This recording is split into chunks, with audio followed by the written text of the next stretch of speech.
Bonjour à tous et bienvenue sur cette série de tutos dédiés à la plateforme de mise à disposition et de partage de fichiers qui vous permettra en fait de gérer les projets et les projets de recherche dans le cadre de l'Oncopole. Donc pour aller à cette plateforme, il vous suffit de taper l'adresse ci-dessus dans la barre de navigation de votre navigateur, cloud.research.iuct-ocompole.fr. Vous avez reçu un identifiant et un mot de passe par quelqu'un qui vous a sponsorisé ou qui vous a adoubé pour arriver sur cette plateforme. Il suffit en fait de les mettre dans les deux champs, là, login et password. La procédure d'identification est légèrement longue. Donc en fait, n'hésitez pas à garder votre session ouverte à l'intérieur de votre navigateur pour pouvoir y revenir secondairement et de façon plus rapide les sessions d'après. Donc on va attendre que on puisse se loguer sous l'interface. Et ce premier tuto va consister en la description des fonctionnalités qu'on peut trouver dans l'interface et ce qu'on peut faire avec. Et vous montrer comment créer des nouveaux utilisateurs pour pouvoir leur donner des droits et donc en fait interagir avec eux dans le process de gestion de projet. Et en fait, si vous êtes administrateur, cela vous permettra de garder en fait la main sur ce que pourront faire en fait les utilisateurs que vous avez fait. Donc vous arrivez dans une interface, c'est en fait une interface bureau dans lequel vous avez les fichiers recommandés, c'est généralement les fichiers sur lesquels vous avez travaillé. Les mentions Talk. Talk est un petit outil à l'intérieur de cette interface qui permet de envoyer et recevoir des messages entre utilisateurs qui sont connectés à l'intérieur de l'interface, comme je viens de le faire. Et les événements à venir, c'est pareil, interagir avec votre équipe ou les utilisateurs de la plateforme dans le cadre d'un agenda partagé qui permet en fait de définir des tâches et des livrables. Vous pouvez personnaliser l'ensemble de ce bureau avec le bouton qui est en bas. Vous voyez en haut et à gauche l'ensemble des fonctionnalités que vous pouvez avoir quand vous êtes connecté à la plateforme. C'est en fait une gestion des tâches et des to-do list, la prise de notes, les agendas partagés, l'accès à un annuaire avec les contacts des différents utilisateurs qui sont référencés à l'intérieur du Nextcloud, les discussions pour envoyer des petits messages, relancer des utilisateurs avec qui vous travaillez et leur donner en fait soit des orientations, des informations, soit en fait des, euh, des tâches à faire, le suivi d'activités, la visualisation de photos, les fichiers et en fait le tableau d'accueil qui est ici. Les fichiers, on reviendra dessus. La fonctionnalité fichier est la fonctionnalité primordiale de cette interface qui vous permet d'échanger des fichiers avec des gens qui sont identifiés à l'intérieur de l'interface ou alors qui sont complètement extérieurs à l'Oncopole. Et cela permet de travailler en temps réel et de façon collaborative sur les fichiers, c'est-à-dire éditer des fichiers en ligne sur un seul et même endroit. Donc vous voyez toujours la version définitive du fichier. Par exemple, si vous éditez de façon collaborative avec plusieurs personnes un fichier Word, vous aurez toujours la version finale sous les yeux à l'intérieur de cet environnement. Et ça permet à la fin du travail d'édition collaborative de télécharger la version finale et de l'avoir en format Word complètement compatible avec Microsoft Word et la soumettre en fait aux entités qui vous demandent en fait, les éléments rédigés. En haut et à droite, vous avez une petite bulle avec votre initiale. Alors moi, je me suis identifié sous le nom d'admin, donc en fait, c'est le A. Vous avez un certain nombre de choses qui vous sont dédiées et des menus sur lesquels vous pouvez jouer pour modifier les comportements inhérents à votre utilisateur. Donc par exemple, en fait, si vous voulez modifier les apparences et l'accessibilité de l'ensemble de la plateforme, c'est ce bouton-là. Les paramètres personnels peuvent être intéressants à renseigner parce que ce sont les adresses email et les contacts, comme les contacts de DECT ou les contacts de téléphone portable, ou alors les adresses email alternatives, etc., etc. Ça vous permet en fait de déclarer une entité à laquelle vous appartenez. Par exemple, en fait, ça peut être l'Oncopole Claudius Rego, mais le département de recherche euh,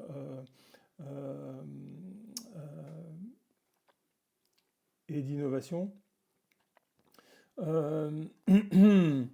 Les paramètres d'administration et les applications apparaissent quand vous avez un profil qui est un profil administrateur. Et ce sur quoi en fait va porter ce premier tuto, ce sont la gestion des utilisateurs. Donc en fait, vous avez vous avez un dashboard, ou du moins en fait une interface pour gérer les utilisateurs. Chaque utilisateur qui sont enregistrés dans la plateforme et qui donc ont un identifiant et un mot de passe peuvent se loguer à l'intérieur de l'interface, comme je l'ai fait tout à l'heure, et interagir avec l'ensemble des utilisateurs avec des fonctions avancées que je viens de vous montrer. À la fin de la ligne, il y a un petit bouton pour modifier en fait l'utilisateur, et il y a 3 petits points pour en fait des fonctions avancées comme supprimer, effacer les appareils, désactiver l'utilisateur ou renvoyer l'email de bienvenue. L'email de bienvenue étant en fait ce que vous allez envoyer à l'utilisateur quand vous faites un nouvel utilisateur. Donc en haut et à gauche, vous avez un bouton nouvel utilisateur pour lequel, par exemple, je vais faire un profil de test. Donc en fait, tous les champs sont à renseigner. Je vais faire un utilisateur bidon. Donc rapidement, je vais faire les différents remplissage de champs. Quand vous mettez un email et que vous, finissez ou validez l'utilisateur, il va recevoir en fait un email de confirmation et donc d'onboarding qui va lui dire en fait où est l'URL de connexion pour s'identifier dans la plateforme et qui va lui rappeler son identifiant et son mot de passe, sachant qu'en fait vous allez créer des utilisateurs en leur attribuant un identifiant et un mot de passe initial. Il faut bien leur dire que en fait à la première connexion ils aillent modifier leur mot de passe pour le personnaliser et faire en sorte que plus personne ne le connaisse. Il y a 2 types de groupes auxquels vous pouvez le rattacher, c'est-à-dire en fait vous allez peupler l'utilisateur dans un groupe. Il y a les groupes auxquels il appartient et les groupes qu'il va pouvoir administrer. Donc par exemple, les groupes auxquels il appartient, mettons que ce soit quelqu'un qui appartienne à la DRI et qui travaille sur le projet de recherche analogue et aussi sur le projet de recherche biobanque, je lui mets dans les 3 groupes qui ont été déterminés. Mais mettons que ce ne soit pas forcément quelqu'un qui soit administrateur, à ce moment-là, en fait, il va pouvoir avoir des droits d'administration uniquement sur analogue et biobanque, mais pas sur le groupe de la DRI générale. Donc en fait, il faut penser à donner à chaque utilisateur le minimum de droits possible qui est compatible avec son action et faire en sorte qu'en fait, il soit complètement autonome sans que pour autant vous ayez à modifier en fait, les paramètres de son compte secondairement. On reviendra sur la hiérarchie des groupes et des sous-groupes et comment est-ce qu'on attribue cette hiérarchie sur les droits des fichiers. Le supérieur, en fait, c'est la personne qui a donné les droits et qui a rentré l'utilisateur dans la base. Donc, en fait, eh ben, il faut toujours lui donner un superviseur parce que donc, en fait, vous voyez qu'il y a un test sur les mots de passe qu'on rentre pour savoir si, en fait, ils font partie d'une base de mots de passe compromis. Donc il faut leur donner un mot de passe qui ne soit pas compromis et donc publier l'utilisateur dans la base de données. Vous voyez que mon utilisateur apparaît ici. Si vous avez oublié des choses et que en fait vous voulez modifier les trucs secondairement, en fait, vous pouvez cliquer sur le petit crayon qui est à la fin de la ligne et vous avez la possibilité de modifier directement en fait les différents paramètres liés à l'utilisateur.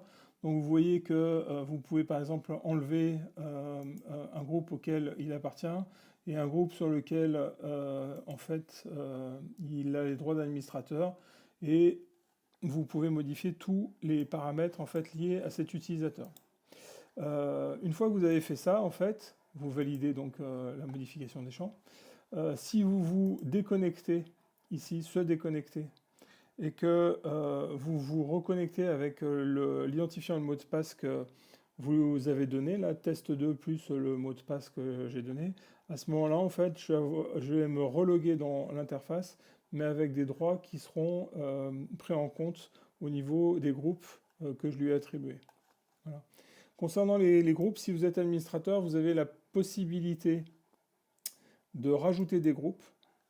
Par exemple, en fait, là, si on veut rajouter la direction des affaires juridiques, je peux très bien en fait rajouter un groupe direction des affaires juridiques qui apparaîtra dans la liste sur la gauche et à qui que je pourrais comment dire que je pourrais attribuer aux prochains utilisateurs ou aux utilisateurs que j'ai là actuellement dans la base de données.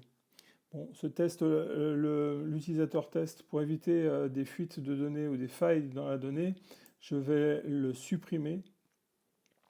Et en fait, ça va le supprimer directement de la base de données et il n'y aura plus de capacité à se loguer ou s'identifier à l'intérieur de cet espace.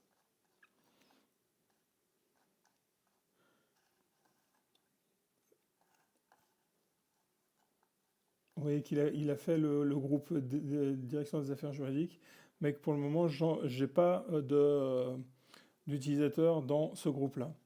Si je regarde tous les utilisateurs actifs, il faut savoir que les groupes et les sous-groupes vont être attribués aux utilisateurs actifs, mais le groupe administrateur donne des droits étendus sur la plateforme avec en fait tout ce qui va avec, c'est-à-dire la possibilité de détruire des utilisateurs, de créer des dossiers, de modifier les règles de partage.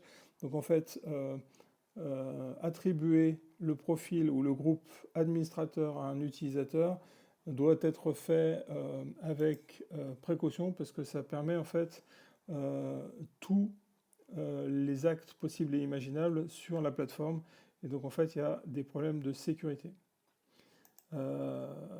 Voilà en fait ce que je voulais vous dire sur la gestion des utilisateurs, des groupes et des droits. C'était le premier tuto pour l'utilisation de la plateforme.